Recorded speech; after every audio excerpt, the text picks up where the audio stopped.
Hello and welcome to your go-to Detroit Pistons podcast, The Pistons Pulse, co-hosted by me, Bryce Simon of Motor City Hoops, a former D1 Hooper and current teacher, husband, and father of 3 amazing kids.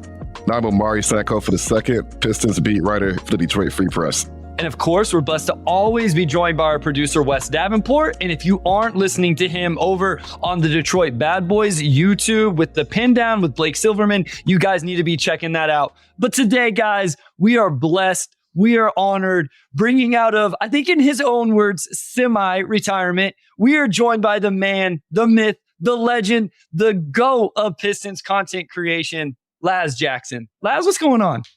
I'm happy to be here. I'm excited to be here. Thanks for inviting me, Bryce and Omari. I appreciate it. I'm glad we could find a time that actually worked. We've been trying to do this for like a couple months now. But as you're a busy man, just catch us up, man. How's life? How are you doing? Bryce, we're doing potty training. That's what's going on. That's why we can't get you on the pod, because you're trying to get the... So, Laz, only you and I understand this. Omari, West, maybe someday. Laz, right now, me and my wife are having a staycation. So all 3 of our kids are with grandparents. Mm-hmm. We didn't leave the house. We're staying at home. Just me and the missus for 3 days. If you guys aren't watching on video, go check out YouTube just to see Laz's face, because he gets it. He understands what I'm talking about here. Just the pure joy. Like I have a staycation every day, so I can't relate, you know. How is the potty training going, Laz? Because that, like, straight up, that can get like stressful. That was some of the more like stressful times for me. We're making good progress. He will sit on the toilet and use it, but he won't let you know if he has to go or not. So you'll be like wandering around and you like see him and you're like, you have to go to the bathroom. He's like, no. It's like, no, you do. I see you. Like, come on, let's go. But we gotta get it right, because he has to be potty trained to get into this Montessori school. And I'm not gonna. This is the last thing, I promise. But like, that's in August, and so I was like, all right, we got a timeline. Tick tick tick. Like, we gotta make this thing work. So.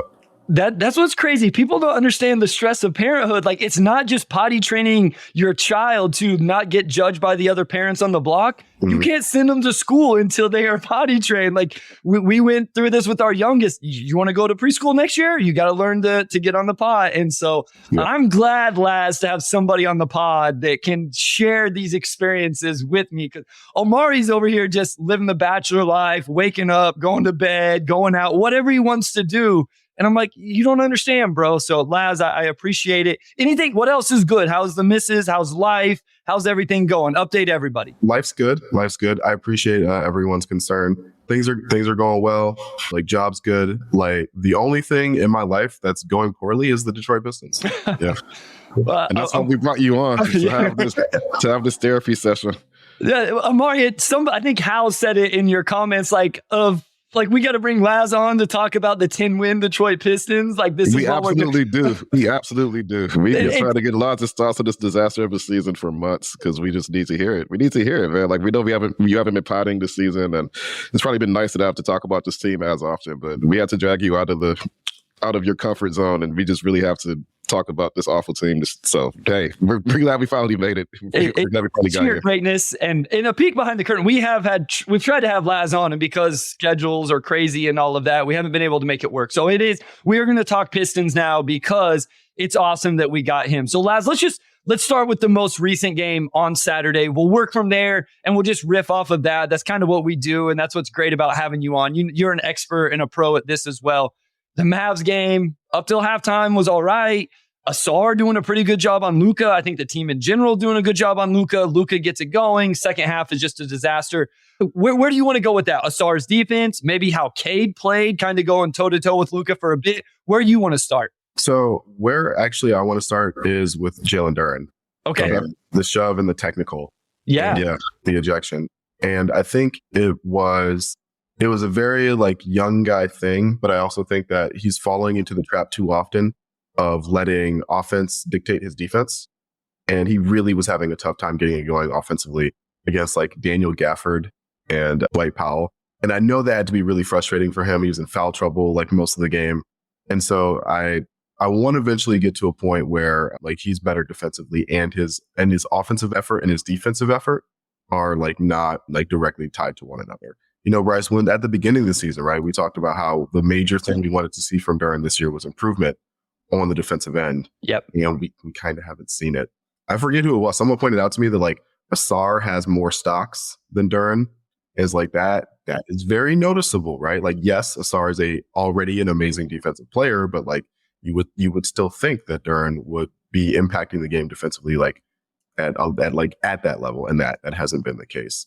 And so that's Duren's growth area, right? It's just he has to. I think the biggest factor for his growth going forward is him just bringing like that defense first approach and not the offense first approach, because he's grown offensively this year for sure. But if you're not a Jokic or even like a Şengün level guy, like you gotta be defense first, and that just hasn't been the approach so far.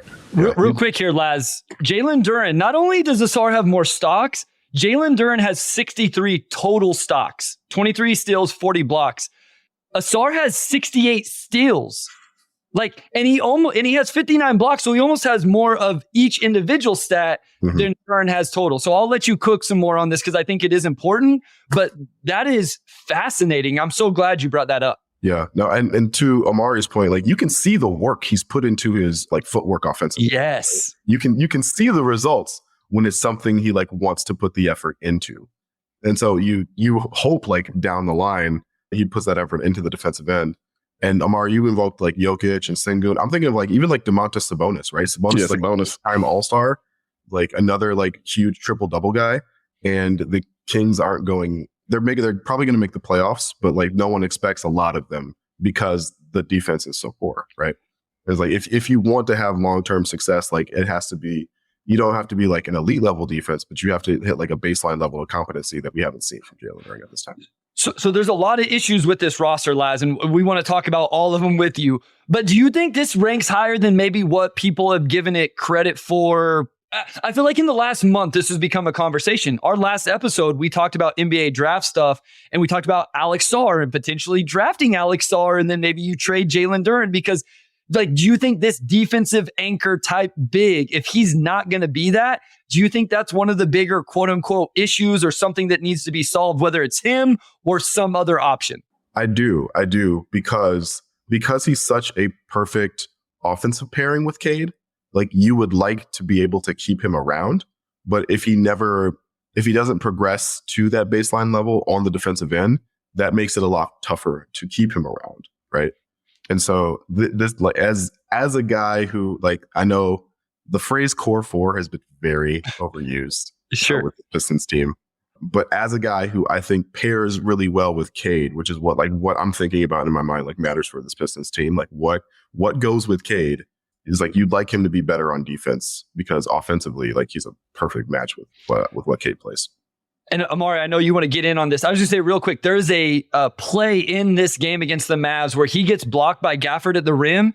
And afterwards, they're both about the same spot on the baseline. And Gafford beats him down the floor and gets a wide open dunk, essentially because Duren didn't sprint back. And I'm glad you tied this all into, because I don't think we should overjudge what happened with the shoving. It was frustration, right? Like it was the offensive frustration, the foul trouble, and then he's not doing well defensively and all of that. Omari, where are you at with Jalen Duren? We've talked about him a lot, but I think Laz brings up some really interesting thoughts here, just with the defense, his pairing with Cade, all of that. Yeah, to me, it's just got to be a fundamental shift in Duren's approach. Because even on offense, right, like he is such a good, his chemistry with Cade is amazing, obviously. And you see some of the things he's doing passing wise. And, I think offensively, he can really be a monster on the current trajectory he's on. But just in a modern NBA, like if you're big and you can't play defense, like you pretty much have to be Jokic for it to work, right? Like especially when the playoffs hit, like you'll just be destroyed. And I think at this point, for most teams, Duren would probably be a backup, simply because of his weakness on defense right now. So to me, that's, or not just to me, I think, it's pretty clear across the board. He's got to fundamentally change his approach to the game where, it's just clear. Like you see the dunks, and sometimes he sticks his tongue out at the bench and whatnot. Like that's what gets him going. But it needs to be the block shots and things like that too. And just in 2 seasons, we have not really seen that aspect of his game outside of a handful of games, like earlier this season in Miami and Charlotte, for example. Yeah, and I mean, you guys both brought it up. It's intriguing because of the improvement we've seen offensively, right? And can he then translate that into defensive improvement? I don't know. I do know this. We got to bring Laz on more often because we have more live viewers than we have ever had on the podcast. Draft reaction, trade reaction, free agent, anything. So everybody watching live, thank you. If you're on YouTube, hit the like, hit the subscribe. If you're over on Twitter, find some way to support the pod. You know, either go to Apple, Spotify, on the YouTube, like, subscribe, give a rating, review, all of that different type of stuff. All right, Laz, you've talked about defense, so we could talk about Asar, or you talked about Duren's chemistry with Cade. Obviously, we could go that direction as well. You're giving us some engagement here, so I'm going to keep letting you be the man of choice. Which way do you want to go? So the second thing I wanted to talk to you guys about was Asar, right? Okay, so yeah. Over the last 7 games, Asar is shooting 4 threes a game, right? He's like shooting like 30% on them, but he's just shooting 4 threes a game, which is something that he hadn't even looked at the rim from beyond the arc, like prior to the All-Star break, it felt like. And so I've been really encouraged that is looking to take those shots when they're given to him once again. Less encouraged by the results, right? But like that's a work in progress. Like we'll see how that goes. And you could really see how, like I noticed it in the Miami game that they lost. Like he got some hard closeouts from Miami defenders because he'd made like, I think they showed during the broadcast, he made like 6 of his last 12 threes or something. And so like when he's able to draw closeouts, you could really see the like downhill playmaking. You could see the rim pressure. You could see all the great stuff that's about his offensive game, but that doesn't get to shine when guys just like kind of lay off him and like let him shoot, right? And so I've been encouraged by the shots. I think like it's in a place that's improving, and honestly, like him being willing to just like take this time at the end of the season to try this stuff is really encouraging, and it's something I think to build on for next year, right?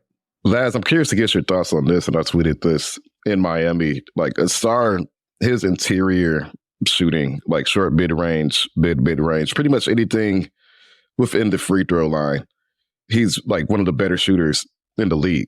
He takes more of those shots than a lot of people, and he makes a lot of them. He's got that turnaround jumper, like his touch in that range is pretty good.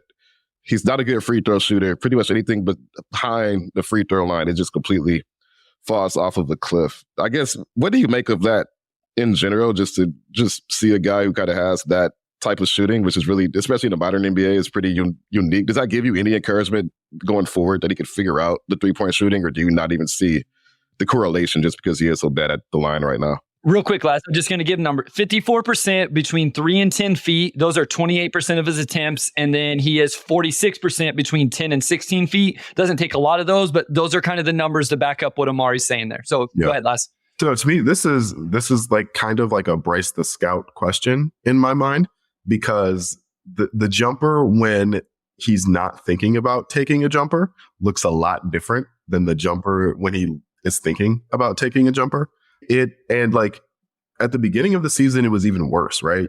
I thought his shot was very regimented, right? Yeah, it was like feet, arms, hands, elbow, like extend, like you could like see the gears like turning in his head. And like over the last couple of stretch of games, you see maybe those gears are turning faster, but the shot is still kind of a little like piecemeal. Mechanical. Yeah. Mechanical is a great word. Well, because the mid-range, Laz, he's just jumping as high as he can and shooting. I'll be honest. I love to give credit where it's due. Wes is the one that brought this up to me, is maybe they should let him jump higher. Like, I would love to know the height of his jump on that mid-range jumper compared to the height of his jump on that corner 3, specifically earlier in the year. I feel like they had almost got him, and I'm not blaming them. I realize they had to break down his shot and start with the foundation. I'm not blaming the Pistons or their development. I'm just saying it's like he barely jumped off the floor with the corner. Was like, maybe you just let him be an athlete, right? Like, we've all played with these type of players, these guys or girls that are really good athletes. And maybe the jumper doesn't look great, but they just find a way to make enough shots. And I just kind of wonder if just let him jump and shoot it. And because I think you're right. I think he's overthinking it. It's very mechanical. The free throw percentage still makes you a little bit concerned. I don't think he's always going to be this bad. You know, where are you at, Laz? Like, what do you think in terms of like, it's going to improve a little bit, even if it's just the corner threes? Yeah, I do think there is something to the like, let him jump on his jumpers. I wonder from a like off-season mechanical standpoint, if like, I don't know, having him jump 3,000 times a day is like maybe not good from a long-term perspective. Yeah. And like that might be why they're repping it that way. But yeah, I mean, he looks so much more comfortable when he's able to shoot like the way his body like wants him to. And so I do absolutely think there's like some there. But I also think it's possible to transfer that comfortability or to expand that comfortability that he has like to a more mechanical shot, right? I think as he practices it more and gains comfort with it, I think like that's what we're seeing from the beginning of the season to now, right? Like he's gotten more comfortable with the more set shot, and we're seeing elevated results. Still not good results, right? But elevated. He was shooting like 17% or something from three on the year earlier this year. And so like even 30% is a big jump. Yeah. Asar is interesting because he's almost like a case study of, as we get deeper into, I guess computerizing basketball and we break things down to like the, almost just like the cells of the game, right? And you read about Overtime Elite, all the technology they had to get guys' jumpers right. Like, I wonder if this offseason you just, I don't want to say like throw out the book, but you just tell Asar, like, just go out and shoot. Like, don't worry about mechanics. Just shoot till you feel comfortable. And if it could help him to just get away from maybe what the perfect jumper should look like don't even think about that. Because there's a lot of good shooters who have bad mechanics. I mean, I think that's, to an extent, that's even subjective, right? Because you have guys like, a lot of people question if Halliburton could shoot, even though his sample size in college was like 41% high volume. Like, just statistically, there's no reason why you would ever question if he could shoot, because he had all the markers of a truly great shooter. But people look at his form and they're like, "No, he's not going to be able to get that off." It's like, do you just tell Asar, like, don't even think about that? Like, just take as many jumpers as comfortably as you can this summer, and then come back, and does that help you? The form is messed up. Like, Halliburton's form is crazy. Like, I watched the 3-point competition, and you get the zoomed in version, and his hand starts like over here, and then gets under the ball as he's like, I think back to it. I wasn't doing it at the time, but I'm like, no wonder people question whether he could shoot off the bounce or over a contest, because it's a very unique form. I agree. Like, I'm with this though, Amari. Like, let him be an athlete. You drafted him number 5 because he's a crazy athlete and a crazy worker. Just go let him be an athlete and kind of figure it out naturally. Laz, I want to ask you about his defense though, because I think he burst onto the scene, started at Summer League. He works hard, the defensive playmaking. He'll take tough matchups. I thought the last couple games were some of his more impressive, like on the ball against different level of stars here. But I thought he made Mikal Bridges' life miserable in that Pistons win over the Nets. Yeah. And straight up, Luka may have eventually figured it out because he's Luka. He had Luka frustrated as all get out in that first quarter, first half. And you could tell he was sick or whatever, early in that game. They were showing cuts of him to the bench.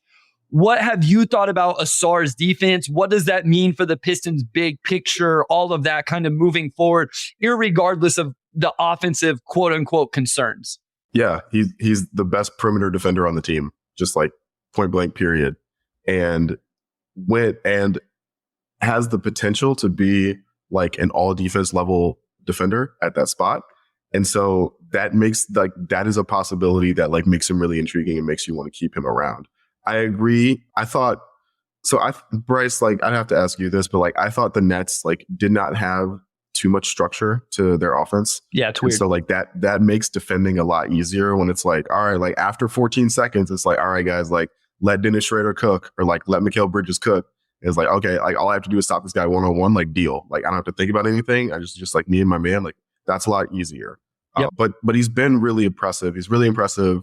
The contrast between him and Jaden Ivey getting around screens is just always just like really like stark relief to me. You see the athleticism, like let him be an athlete. You see that in some of the plays he makes around the rim. He had a huge block. Who was that on? I think it was in the Brooklyn game. Somebody had like a step through and he threw it into the third row.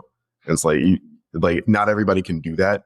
And so it's just, yeah, I'm really impressed with what Asar brings as a defender. And I think that makes him a more, I'm not going to say the word core, but a more salient piece of this team moving forward. Yeah, we got to get to this core conversation and offseason. We're going to get to it, but we got to talk Cade. We went 20 minutes. We haven't talked Cade Cunningham, who kind of has been hooping recently. So we want to get your thoughts on him. We got to talk Jaden Ivey, obviously, maybe a few other pieces. And then we will kind of step back and take a bigger picture. We got to go to a break. Amari, whenever we come back, let's ask Laz his thoughts on Cade Cunningham.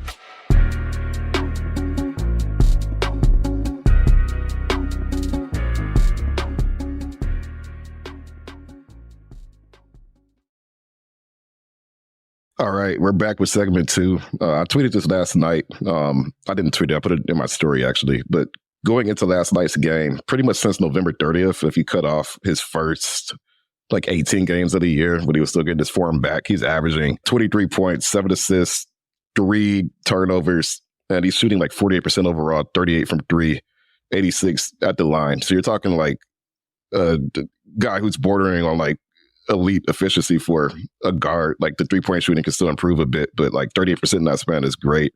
And then last night, I feel like this week, it's not a breakout week because he's been good for a while, but you just look at what he's done, and then they go shot for shot with Luka in the first half last night, keeping the Pistons in that game. Where Cade is now, how close is he to maybe the ideal version of where you wanted to see him coming into this season, where he still had a lot to prove basically in every facet of the game? Yeah. I think, so the caveat you put in there was for this season. Yeah. I think that's a really important point, right? Again, I know I'm kind of sick of hearing this too, but functionally this is year 2.5. And so you'd still like to see improvements in terms of turnovers and other areas. But the biggest thing for me for Cade at the beginning of the season was the shot, because him being able to shoot off the dribble, him being able to shoot pull-up threes changes entirely how defenses have to account for him. And once you start having to go over on Cade, that opens up the passing, right? That sucks in defense. That causes help rotations. And so to me, that was the big thing. And now you were seeing a little bit of the thing where now Ivy has the ball and it's a skip pass, one pass away to Cade on the wing. And you feel good about the defense allowing Cade to take that shot, right? As opposed to when he was shooting 32%, it was kind of iffy. But yeah, I think Cade has made real strides over the course of the season. I've been really impressed with Cade. He shot I think he had 8 free throws last night at well, which is always which is always a number I'm paying attention to, partially because we've always complained he doesn't get enough calls, he doesn't shoot enough free throws, but also partially because Amari said he's shooting 88%, 87% at the line. It's those are essentially 3 points if he can get them. And so yeah, I've been really impressed with what Cade has done, particularly after the All-Star break. But the turnovers are still a concern. And then one thing that showed itself in the Miami game was the lack of strength, right? He doesn't create as much separation as you might like. That was also a good contrast with Luka, right? Luka's just keeping his shoulder in the guys, and guys are just moving off of him, and he can get. Luka's also a guy who is way bigger in person than he is on TV. He's massive. I don't think it's hard to understate to just how physically opposing he is compared to most players. Nobody can really budge him out the way. But not to cut you off, Laz. No, but you can see the difference in their games, right? There were a couple possessions in the third quarter, I think, where I think it was Amude that was guarding him. And Luka just gently nudges Amude exactly into the spot he wants him to be in, and then steps back and takes a 17-footer. And it's just him in the gym by himself at that point, right? Yeah. And we've seen Cade hit that level on occasion, but we also see how much harder Cade has to work to create that separation, just because he's not as strong as a guy like Luka. He can't get guys off balance like Luka can, which is no shade, right? Luka's a top 3 MVP candidate, right? Saying your guy's not as good as that guy is totally fine, but it's also something I'm paying attention to, and that's an offseason thing, right? Adding strength is an offseason thing for sure. So let's just stay there. Do you think that is another priority for him this offseason? What would be the number one thing? We can talk about his defense, which I think at times he's shown a little bit of growth. At times I'm man, Cade, can we get a little bit more locked in?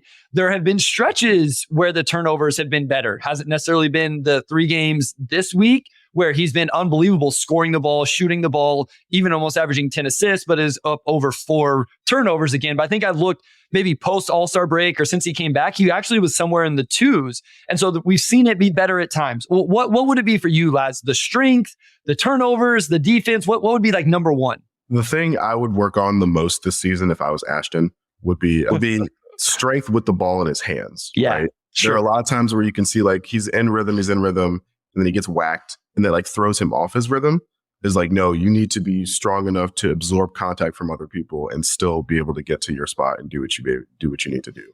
So getting stronger, like while I'm dribbling, would be a huge point of emphasis for me this offseason if I were Cade. You brought up the free throw attempts. I also want to talk to, and Omari, I want to get your thoughts on this as well, because I have my opinion. In this 3-game stretch, he's got to the line almost 7 times a game. What do you think the quote unquote issue is? Or do you think there is an issue with him either getting to the free throw line, Laz, or some of the times he gets there around the rim and isn't able to finish? Like, is he not getting calls? Is he not creating contact? Should he just take contact better? What are your thoughts on that? So I think some of it is he's not getting calls, obviously.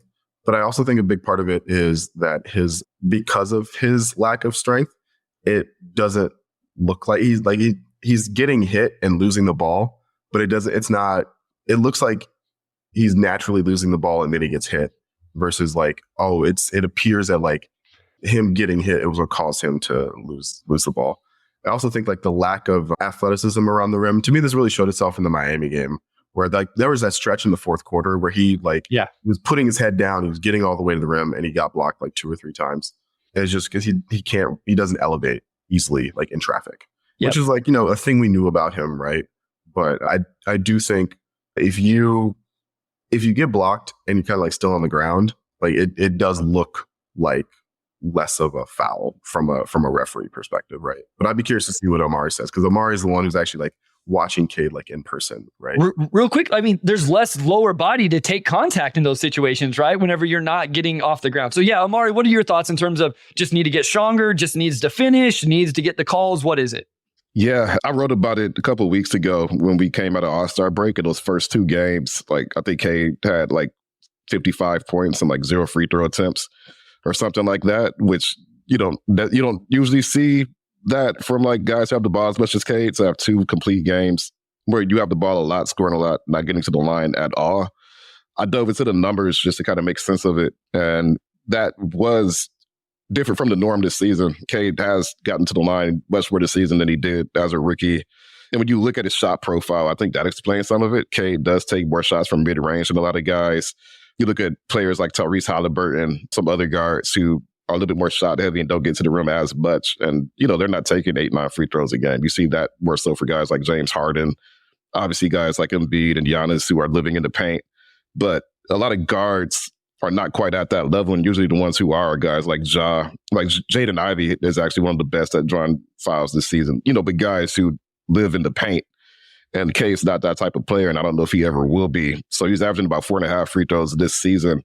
Even with an improved whistle, I don't know if he ever gets much higher than like 5.5 or 6. Like that might be his max. So that's still, a pretty big difference. So something he could shoot for. But I just think with his shot profile, and I think just the fact that he's a 6'6" guard who, I don't want to say he doesn't play like he's 6'6", but he's not like a super, super physical guard. And he could add, I think if he adds strength, that would help. But, I think people should probably lower their expectations long-term, probably for what his growth level is there. Because you look at his shot profile, I just don't know if he's the type of guy who's ever going to get to that level. So there's still some improvement he can make, but he's already improved a lot. And I just don't know if he's ever going to improve significantly more than where he's at right now, outside of just getting a better whistle. So Always Learning says Cade takes mid-range because he struggles at the rim. Yeah, I mean, I think, Laz started off, Omari, you're saying it, like it is kind of just who he's going to be. I think that's why I've always encouraged and wanted to see him take more threes, even if he was shooting at 32, 33%. Part of his all-around offensive game was going to have to be him knocking down perimeter shots. I want to ask this question from Aruna, and then I want to talk about Jaden Ivey. We got to get into him as well. But he says for Cade, what assist to turnover ratio are we looking at? So Laz, where's kind of that point? I mean, you can go 2 to 1. Like I would say somewhere over 8 and under 4, right? Like I think I can live with somebody over 8 assists, under 4 turnovers. Sorry. But like, I don't want to end 4 turnovers. Somebody that handles the ball as much as him, you're probably going to be in the 3s. Yes, something in the 2s would be ideal, but I don't know that we're going to get there. Yeah. So the reason I made the face, Bryce, is because like literally I was going to say 8 and 3.5. Okay, right? there we go. Literally the exact same thing I was going to say. Yeah. It's like That seems reasonable from a guy who handles the ball as much as Cade does, but doesn't play at a super high pace like a Halliburton or a Fox or something like that. But also a guy who he still has like the casual turnovers, right? Like he dribbled off his foot and like Derrick Rose Jr. got a dunk out of it in the second half, and that was annoying. But we've seen a lot less of that like over the course of the year, right? And so excising those, I think, will do a lot and has done a lot to keep his turnovers like in the normal lead ball handler range. Do you think he's going to? Like, I'm starting to get a little concerned that these kind of lackadaisical ones actually are going to be harder to rid him of, because we've seen this since day one, and it is 2.5 years. I kind of thought maybe he would have figured out the lackadaisical, like careless ones, and we haven't seen those ones yet. Do you think we're going to? I do. Okay, good. I think like, so we forget like Cade's still like under like 23, right? Yeah. Mm-hmm.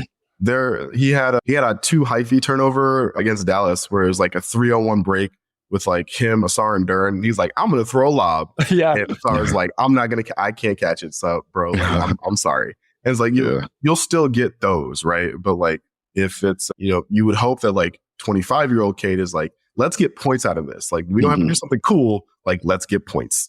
And I think that will, like, that maturity will assist in cutting down like some of those turnovers. Real quick, Amari, Michael says, right, Doncic is a turnover machine. You just live with it to agree. I also want to point out, Doncic is a turnover machine. The rest of the Mavericks are not.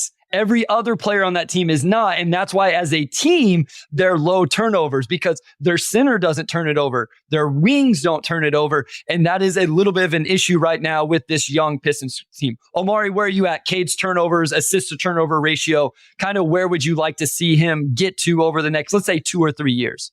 Yeah. So like going back to what I was saying earlier, I have the stats in front of me now. Since November 30th, so cutting off the first 18 games, he's averaging 7.8 assists and 3.1 turnovers, which to me is perfect.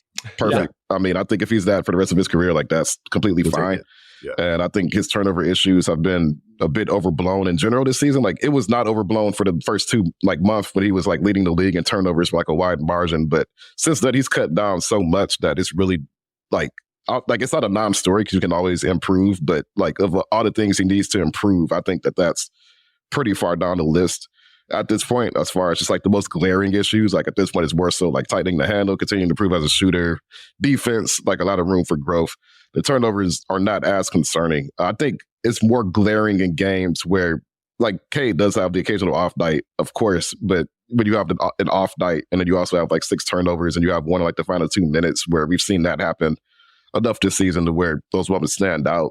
I think that those moments color probably a more negative picture of where he's actually at in his career than he probably deserves. I think along with that, like you have guys like Harden and Luka who have also been high turnover guys, but they're also like 2 of the singular most impactful offensive players in the game. So it's probably easier to live with it when it's like a Harden or Luka who's playing at the MVP level, and Cade's not at that point yet.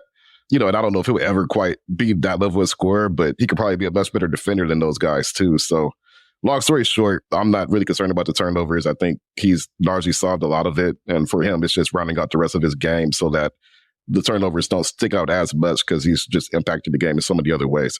Again, thank you to everybody watching live. This is by far our best turnout. We have over 750 people watching live, whether it's on Twitter or YouTube right now. So thank you guys so much. Again, hit a like button, hit a subscribe button, go check out it on the pod and leave a rating, review, all of that. Just help us continue to grow out the Pistons Pulse. Laz, before we go to our next break, let's talk Jaden Ivey. Like this has been a very interesting. You can go as far back as you want. You can talk just about last night's game, wherever you want to take this, because there is a lot to the Jaden Ivey sophomore year conversation. Where are you at? Where do you want to start off with this?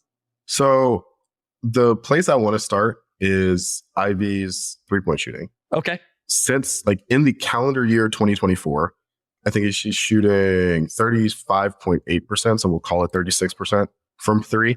And like that is something you absolutely live with. Yep. Right?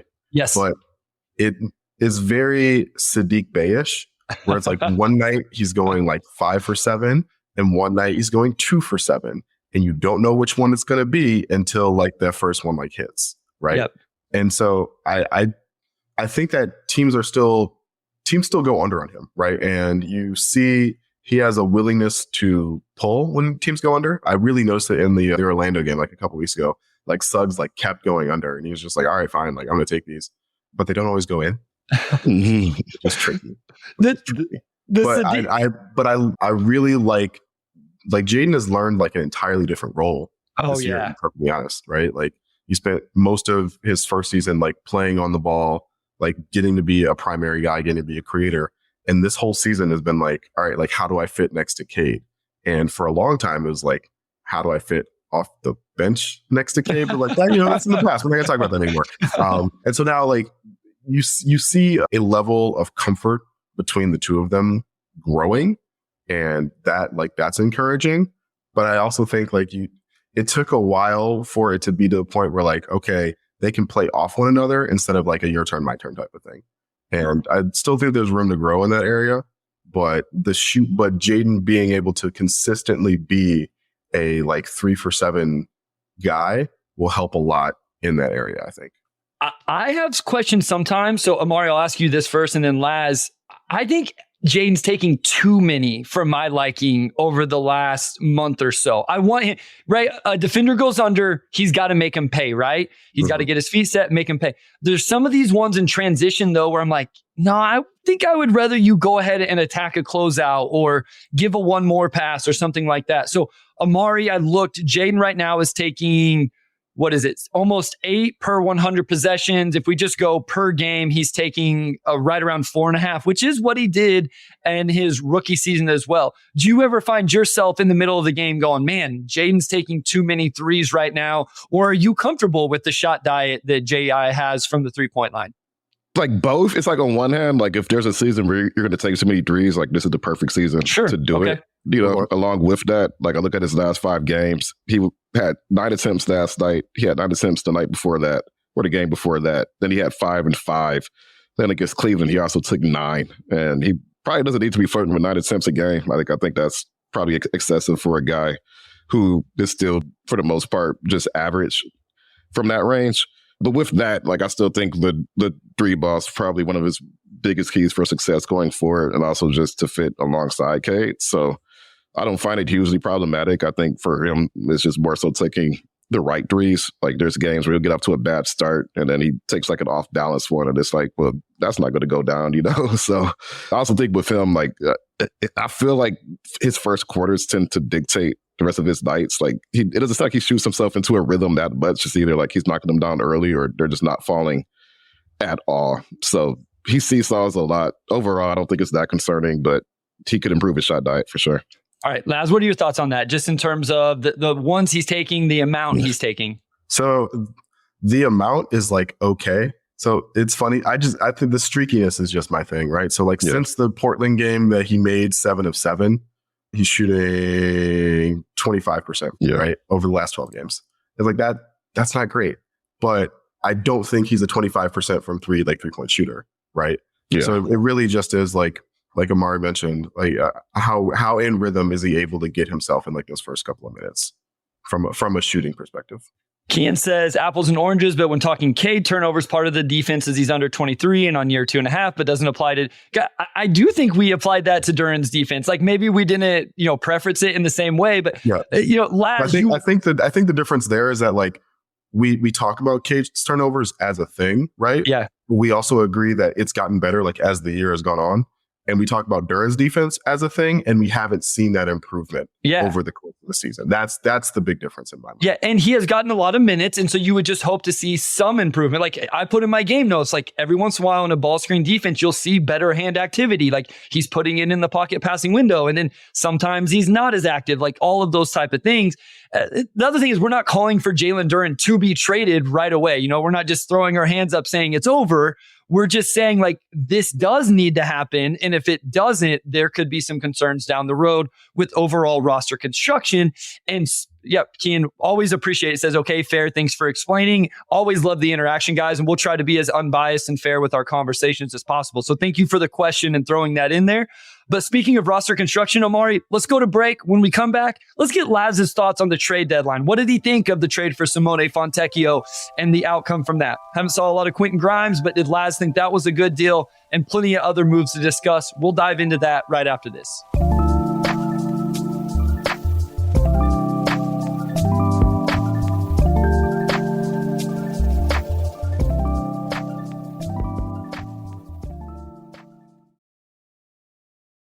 All right, we are back with segment 3. Let's talk about the deadline, and we're gonna get into Tech first. I mean, he's come off the best game of his career, 27 points. I think he was 11 for 4 or 5 from 3 last night, and to me, I think that trade has just been like a straight win for the Pistons, just seeing how well he's played. We haven't seen the new contract yet, Amari. We don't know what the contract's. No, I'm just kidding.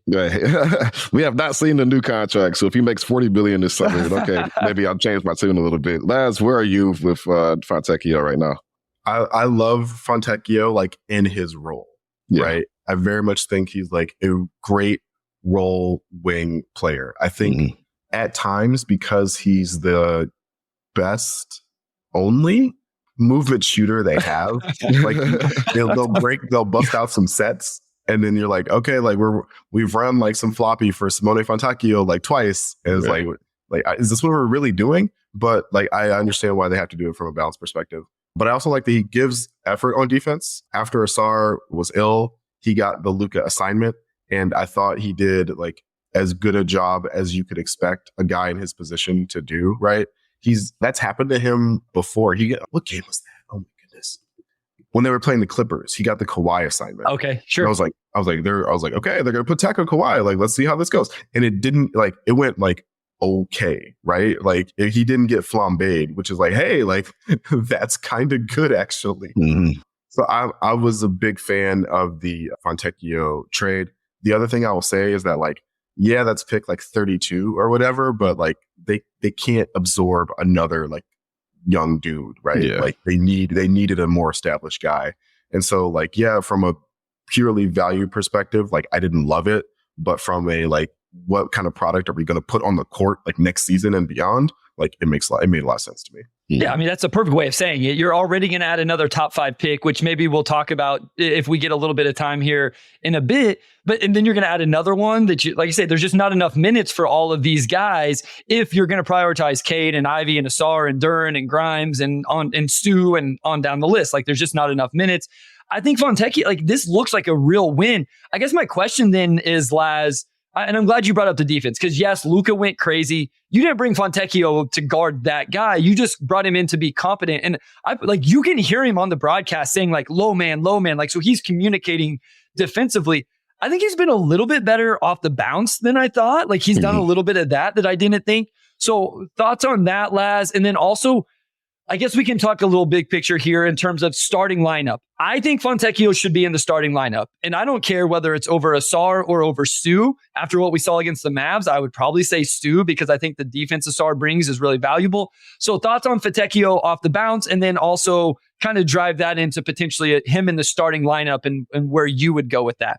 Yeah, I think Fontecchio, if he gets an advantage like created for him, like he can definitely like take advantage of it. Yeah. He's 6'8", so like he's bigger than you think. He's not like an elite athlete, but he's a pretty good athlete. Yeah. And so like if the defense is in rotation, like he can definitely take advantage of it. Do I want him like operating like in isolation? Like not particularly. Yeah. But you're right, Bryce. Like he has been.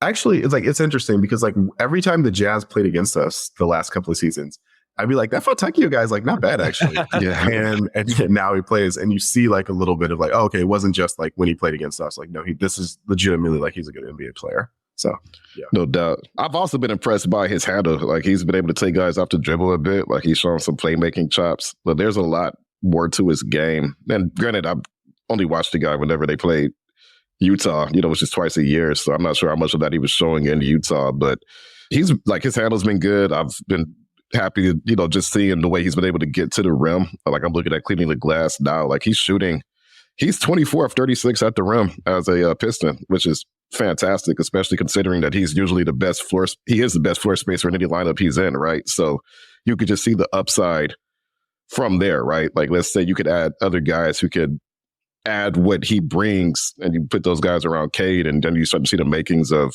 a much better functioning offense. I also throw out that when he was starting, the Pistons were like a league average defense. So there's a lot of evidence in favor of Simone having that type of role with this thing. All right. I don't want to ask Laz about any other specific. We haven't seen enough of Grimes yet. And I don't think we've seen Grimes at his best, even whenever he did play, like he wasn't necessarily making shots, to ask individual players. I want to ask you this. I want to get your thoughts, and Omari obviously as well. Do you think the front office learned anything from the offseason, the start of the season, and then the moves that were made at the trade deadline? Like, did you see some sort of progress, I guess, in terms of what they valued, in terms of what they did this offseason, than what they did at the deadline? Anything that gives you some hope or think that their mindsets changed or progressed? So, kind of no, but Okay. I think they did fine at the deadline, right? Okay. Like we just talked about how we're a fan of Fontecchio, like in that role. I like the concept of Quentin Grimes, Sure. like, if he ever plays. But so not to toot the bad boys, Detroit Bad Boys horn, but like Sean Core had a really great tweet thread post deadline that was just like, hey, like Troy Weaver is like, it's been 4 years. Like Troy Weaver is just a really reactive GM, right? And he needs to see it like on the floor in order to react. You think back to at the very beginning of his tenure is like, hey, like we should probably get a lob threat for Cade, right? And it's like, oh, like, okay, it's like, oh, it took like 40 games in the trade deadline. It's like, oh, okay, we need like Marvin Bagley because Cade needs a lob threat, right? And it's like, oh, we should probably get some like Cade and Ivy like probably needs some spacing, right? And it's like, oh, okay, well, yeah, like we'll turn Kevin Knox into like Fontecchio, right? And it's like, oh, we need some guys who can play both offense and defense, right? So it's like, okay, well that's Fontecchio and Grimes. It's like these are things that like armchair analysts could be like, hey, like the Pistons like don't really have a lot of roster balance between offense and defense. Like they can put together some good defensive alignments and some good offensive lineups, but like they don't really mix. And it's kind of striking when it's like he needs to be able to see like, oh, okay, like, you know, Stewart didn't grow as much as a defender, as like a wing defender as we would have liked. And so like we got to adjust from that. Or, you know, like, oh, like, well, Boyan got hurt. And then when he returned, he was like just as bad on defense as he was last year. And it's like that became a problem for us. Like when we're trying to develop like Duren as a rim protector. Right. And so it's like that he's just a very reactive GM. And I think that's probably a trait of his, but it's also like, it's going to cause issues if your front office like isn't forward thinking. Yeah, I think what this season showed, just going off of your point, Laz, is, I think Troy built this team based off of his own evaluations of what he believed guys could become rather than what they currently are. You go into the season and it's like, Bogey and Burks are some of the only guys on this team who can shoot. And, we have a starting front court, with basically like, half of a shooter, right? Because Stu could hit a high percentage, but teams still aren't really closing out on them. So it's not really accomplishing that. And, we saw that the roster was very deficient in a lot of key things, like hoping Wiseman or Duren become a good rim protector. And neither of those guys do, or hoping that Stu can basically hold down that front court on his own defensively. And he can't, so you have a lot of players who are being overextended, over leveraged, and basically put into roles based on what you think they can do rather than what they're actually doing. And I think this trade deadline was, okay, like let's just dial shift our focus on getting guys who can actually do what we need, right? So you get Fontecchio and Grimes, two guys who can shoot and like really defend. Grimes hasn't shot well and he's only played a couple games, but defensively you could see pretty immediately that he's an upgrade over the vast majority of the roster. And, I think that's probably been the learning experience for Troy in the front office this season, just as a first-time GM, right? Like you can't just build a team off of your own evaluations and what you think guys could do. You have to get proven production at some point. And that's sort of what the shift has been now. They've been sitting on this cap space for, a few seasons in a row, waiting for the right moment, but you haven't put a competent team on the floor in that span either, just believing that young guys are going to step up, kind of magically and do things that they haven't done. So, yeah, very much, I think, just watching Troy kind of learn the job in real time, and I see some people in the comments mentioning, and, I would agree that the trade deadline is probably the one complete positive this season, maybe outside of like Cade playing well, is that they actually went and got some NBA players, and they're still a bad team, but they're not like the worst team in the NBA. They've actually just improved pretty substantially. They're just tied for the worst team in the NBA. We're both the Wizards now, right? I think it's back to tied. So. They're like they're tied in the wins column. Oh, they beat Charlotte. So. They beat Charlotte. That's right. Yeah. No, yeah. So we'll see. But the needle has moved forward, regardless of how little that needle, has moved. And I think that's, if there's anything to give you any hope for the future, it's just that they seem to have a much firmer understanding of what the team needs. And now you could actually move that needle forward now.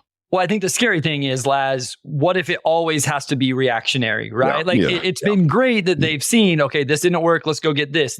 But because they've always been late, they've always had to overpay as well. And then that's been, oh, this guy didn't work. Okay, well, now we'll trade him for more than, or we won't get back what we traded for him whenever we get rid of him, those type of things. Also, if you guys saw me smiling like an idiot, my wife brought home a Starbucks, and these are the advantages of a staycation: is there are no kids around, so your wife can run to Starbucks and bring it during the middle of the podcast. So nice. Shout out my wife who lets me be a kid and do kid things in terms of podcasts and content creation and all that. Okay, we got a few questions. Laz, I know you want to talk a little bit of NBA draft before we go, and then we'll get you out of here. So Derek Brown says, we can just have a Marcus Sasser quick conversation here, Laz. Are you concerned about Marcus Sasser as the backup point guard? He's very small, in my opinion. That's Derek Brown's there. What are your thoughts on Sasser thus far, and specifically maybe kind of his size and his role? So I think Sasser's like fine as what he is. I don't know if I think he might be like a small 2 as opposed to like a point guard. He's a good shooter, like can take guys off the bounce. But like as a table setter, as a distributor, like there's a little bit to be desired. And he's already like, as a 4-year college guy, like I think that like that kind of might just be who he is. And so like I'm not down on Sasser. I like him in his role, but I also like if they went in a different direction at backup point guard, like I wouldn't be like super duper torn up about it, right? I'd be like, it's a little bit of a waste of a first round pick if they go in a different direction. To be another like front office, like, hey, like, oh, we didn't like quite see this coming. We just kind of, it's like we took this guy based on what we thought he could be as opposed to like what he actually was. But all that is to say, I like Sasser. Like I'm fine with him as the backup point guard for now. I think a lot of the issue with Sasser is just that he's being miscast. Like there should never be a lineup where he's the primary ball handler, the only ball handler, not just primary, but only. Like, and that's, and I think that magnifies his flaws. Like he was drafted because he's an ideal player to put next to Ivy and Cade because he could do some secondary ball handling and he can really shoot the ball. But like if it's like him and Grimes, but if it's him and Grimes, this thing gonna work. And Fontecchio off the bench, like that lineup just doesn't make sense. And that's it just doesn't work. I envisioned, hey, we bring Sasser in to play next to Cade, so then we can stagger Ivy minutes, and Sasser makes sense because you have this jumbo initiator, so you can play a smaller 2 guard who spaces the floor. And I would love to know how many minutes him and Cade have actually played together. I may look that up as you guys answer this next one, because that's where I thought the value would come from whenever they made. And that's, again, they traded. Not only is that a first round pick, Laz, they traded second round picks to move up. I didn't hate the move in the moment, but like you said, Amari, you got to use them the right way. So Ryan says, hey guys, love the pod. How realistic is the possibility of using our cap space to trade for a big name in the offseason without having to give up any, here you go, Laz, core players, also who might be available? So, Amari, we've talked about this a little bit with Keith Smith, but Laz, just to get your thoughts on the cap space, what do you want to see happen this offseason? What would be a big win for you? That's a really good question. I think like the way to go is probably to trade for a more established wing player so that either Asar or Stewart isn't starting, right? Like Tobias Harris is a name that's been like floated out there a lot. You could definitely see how a lineup of like Cade, Ivy, Fontecchio, Harris, Durham like makes sense, right? That's a little weird because like you're bringing Stu and Asar off the bench, and it's like I don't know how that's going to go offensively, and you still don't have enough ball handling. But like I do think wing is where they're really deficient, and so I think that's where I would like to see focus their efforts this offseason. What I will say is like that's a lot of conditions in that question. Like they might, if they went out and like traded a like quote unquote core player this offseason, I would not be stunned, right? It makes, from a cost control perspective, it makes sense. Cade's extension is coming up. If you keep both Ivy and Durham, their extensions are going to be right after that. And so like your window for acquiring like a $25 to $30 million a year wing who like fits next to those 3 guys is like this offseason and like the trade deadline next year. And then otherwise, like guys start getting paid, it gets harder to add guys. And so we'll see how that goes for sure. Yeah, I mean, I think the thing with this is, and you alluded to it earlier, you are going to add another top 5 pick. So if you had to trade one of the young core type of players that we all talk about, you're replacing them with another one. Yeah, and you can't pay all those guys, right? Yeah. You can't pay all your top 5 picks like their top 5 picks. Like you run out of flexibility really quickly doing that.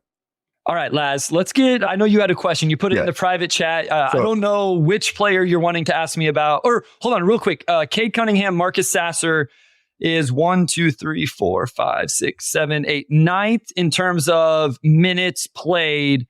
Cade Cunningham. So the most is like Duren, Ivy, Asar, and Stewart. And that's a travesty. Like that's just completely misusing Sasser. Yeah, so it's 9th, and that's essentially last out. Like it's still behind Boyan, Killian, Bagley, Burks, who aren't on the roster. Killian is wow. Yeah. Yeah. And then it's only ahead of like Wiseman and then guys who have just recently joined the roster. Like Fontecchio will play more minutes with Cade, which makes sense in a next game or two than Sasser has played with Cade all season. All season. So just not something we've seen a lot of. So okay, I know you had a question. In talking about the wing depth and them needing to add wings this offseason. Okay. So the two guys I've been looking at with this top 5 pick are Cody Williams. Yep. And Zachary Kaiser. Ricochet. So it's like I have a little bit more of a feel for Cody Williams' game. Sure. But the Ricochet kid, like I wanted to ask you as the scout, Bryce, it seems like there's a lot to love there. Yeah. But also the shot looks a little funky. It does. And he's really skinny. We haven't really seen too much like ball handling stuff with him yet. So like he intrigues me a lot. But I also think like if the Pistons took another French project, there might be riots in the streets. And so like, where are you with him in particular? Like that's the guy I wanted to hear you like speak on the most. Yeah, no, I have Ricochet number 1 on my Pistons big board. And this is assuming you wouldn't want to necessarily do like draft Alex Sarr and trade Jalen Duren. Like we've talked about this a little bit, but I mean, I think Alex Sarr is really good. That's a whole nother conversation. We had it last episode. So I'll read my quick notes on Ricochet. Off the ball 3-and-D wing with potential to be a forward as he grows and fills out his body because he is 6'9", 6'10". He's only 18, turns 19 on April 8th. Does not currently offer a ton on the ball offensively, but will provide floor spacing and a nice feel for offensive rebound, cutting, getting out in transition. Defensively, not a lockdown wing defender, but major value and overall defensive system with some real versatility long-term. May never be a number 1 scoring option you're looking for, but just kind of your prototypical NBA wing archetype. So I agree with some of the shooting like mechanics things. Me and Wes have had this conversation a lot recently. Like, then the day the kid's shooting over 40% from 3 in a professional league. Yeah. And I've gotten almost completely away from judging on that type of stuff. He's gotten better throughout the year as an 18-year-old playing in that league. I think he can defend. Like, I think he fits into the roster really, really nice. Cody Williams' shot concerns me a little bit as well. It's even lower, very slow, low volume, hasn't played a lot of games this year, comparatively speaking, because of injuries and different things. And he is skinny as well. The idea behind Cody compared to Ricochet is Cody definitely has some more potential on-ball stuff. Like he has more feel, passing, those type of things. I think Ricochet is like a true off-the-ball player, but I would keep Ricochet number 1 because there's some defensive stuff there as well. So in your mind, Ricochet would be a better, I'm thinking about like who pairs well with the wing with Asar. For now, right? Like Ricochet would be a better match in that scenario. I think so. Also, just because there's a little bit more size. Now, I don't know how they're each going to fill out their bodies, right? Like you look at Cody Williams and say, well, if he fills out his body like his brother Jalen, maybe you would rather have that, right? Yeah. I think Ricochet is a better fit in general because he's a true off-ball player that will space the floor, transition, cutting, offensive rebounding. I think if you want to get the high-end outcome of Cody Williams, there's a little bit more like you want to put the ball in his hands at times and let him do just a little bit. But again, it's like, is Ricochet going to fill out? Like, is his body going to fill out? Because then at 6'9", you could, play him as a 4 as well. So I like Ricochet as the best fit right now for this team. And in a draft where there's no clear-cut number 1, I think if the Pistons had number 1, that's who I would take. But if they're at number 4, you may get him also, right? Because someone will talk themselves into Alex Sarr. after last night, somebody may talk themselves into Reed Shepherd at 2 or 3. Rob Dillingham is all over the map. Cody Williams, we've talked about. Reed Shepherd should be in that conversation. Like, that dude is insane. If they take another small guard, though, like, yeah. I mean, here's the thing. Okay, so we've had this conversation with Alex Sarr, right? And Jalen Duren. You want to take Reed Shepherd and then trade Jaden Ivey for like a true wing forward? I don't love it. I am very bullish on the Cade Ivey backcourt, but I mean, Reed Shepherd would fit really nicely in terms of extreme floor spacer. Here's the thing about Reed. There are some on-ball defensive concerns. Like, even if you watch that Tennessee game, he got beat off the dribble a few times. Now, that doesn't mean he shouldn't be a top 5 pick, because with what he does shooting-wise, he absolutely should be. But yeah, I mean, it's going to be fun drafts. Right now, draft stuff is slow because there aren't the names. When people really get into it, the conversations are going to be awesome because there are so many conversations to be had, not just about the Pistons, but just in general. Every team's going to be having these same conversations. But yeah, Laz, I like Risa Shea. I think he's like, if we get the number 1 pick, it's not going to be a guy to be like, oh my gosh, this is face of the franchise like we were with Cade, but it's a good fit, I think. Yeah. I'm still trying to put a lineup that's like Cade, Duren, and like 3 6'8" dudes who can like handle and defend a little bit. And like I'm wondering, as I'm trying to do that, I'm like, okay, is Cody or Risa like a better fit for that lineup? But like it's encouraging to know that like both of them, I think, have potential to fit in different areas of that. Here's the other one. You fall a little bit further. Matas Buzelis is another guy that I think fits fairly nicely. Go ahead.